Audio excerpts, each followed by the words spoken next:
Hey team, how's it going? I'll try to keep things moving because we have a vintage circus to attend after this. I'm going as an abused elephant.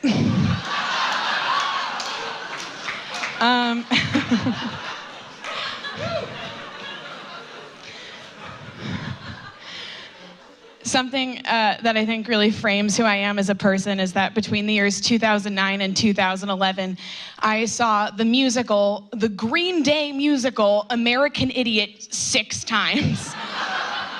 And I think that's pretty much all you need to know. It's a linear path, is all I'm saying. I changed my Facebook name my senior year of high school to Sophie de Bruijn. Presumably so college admissions counselors wouldn't be able to find photos of me in my high school production of Thoroughly Modern Millie, I guess, in which I had a star turn as Priscilla Girl number 4. The first 3 had names. I did not. The part that I really wanted to play in that production went to a girl named Sarah McNiff. And I'll never forget, my grandma came to see all 3 shows, and every time Sarah McNiff would begin singing her solo, my grandma would do this. Ooh! Ooh! Oh! And that is loyalty. I think the best way to describe myself is that in Salem in the 1600s, no one would have thought to accuse me of being a witch. And I would have been very upset about that.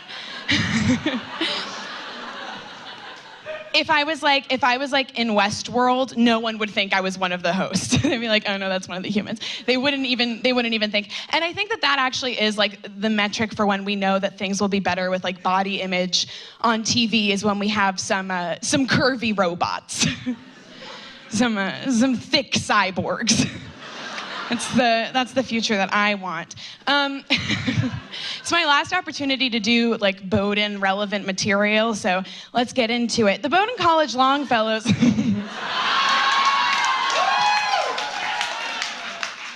Here's the thing. The best kept secret on this campus is the fact that the Bowdoin College Longfellows were formed in 2004. Do you know who is older than the Bowdoin College Longfellows? Willow Smith!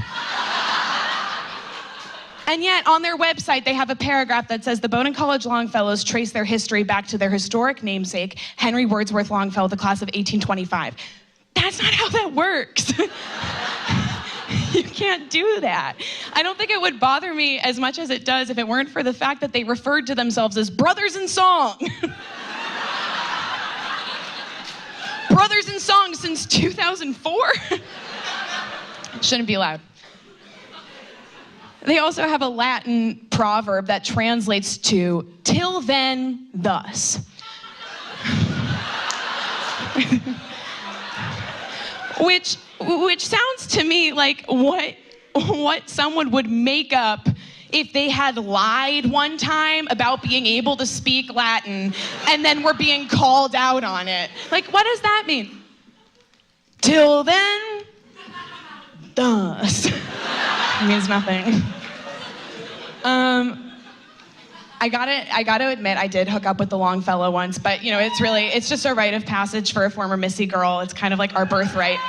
We're not allowed a solo until we do, so I had to bite the bullet. But there is something really just like electric about a cappella parties, right? Like the sexual energy in the room is just like, there's just like one guy in the corner just like, just like really showing exactly what it is that mouth do. And then in the opposite end of the room, there's a girl just like really singing whatever song is playing. Coming out of my cage and I've been doing just fine, gotta be down. And it's electric. So I hooked up with the Longfellow, and I need to be very clear about what happened here. When I say that we hooked up, I mean we made out while Fleetwood Mac's Landslide played on vinyl. Okay, it was beautiful, it was wholesome, and it was pure.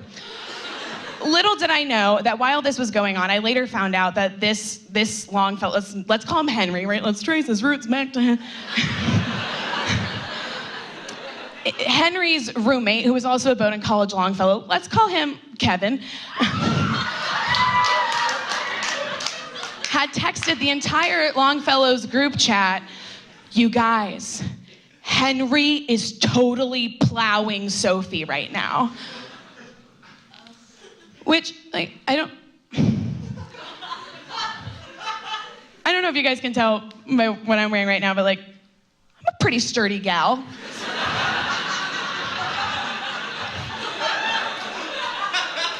Not one to be like blown over by a particularly strong gust of wind, right?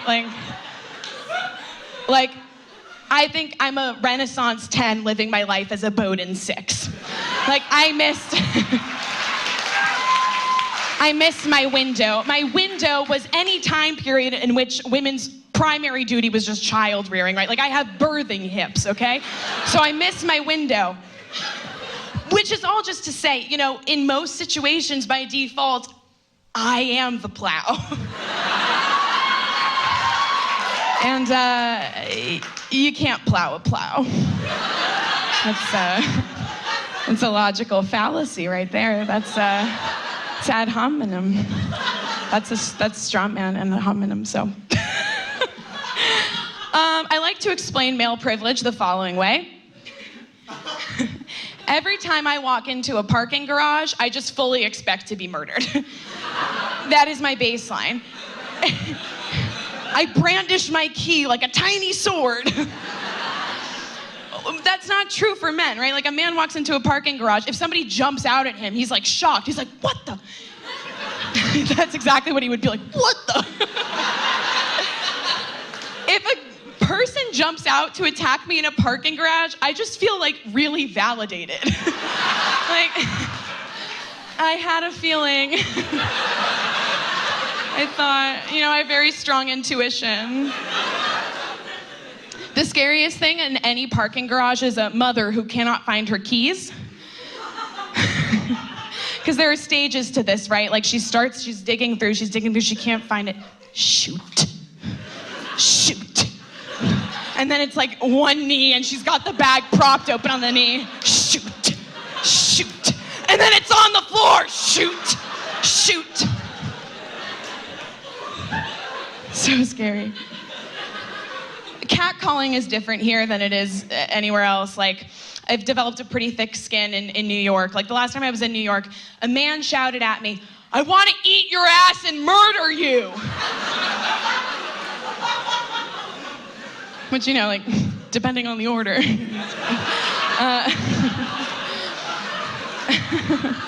But here, I get like one old-timey whistle, like, oh, I can't do it, but you know what I mean. I get one of those and I'm like, "Hey! This is vacation land, motherfucker!"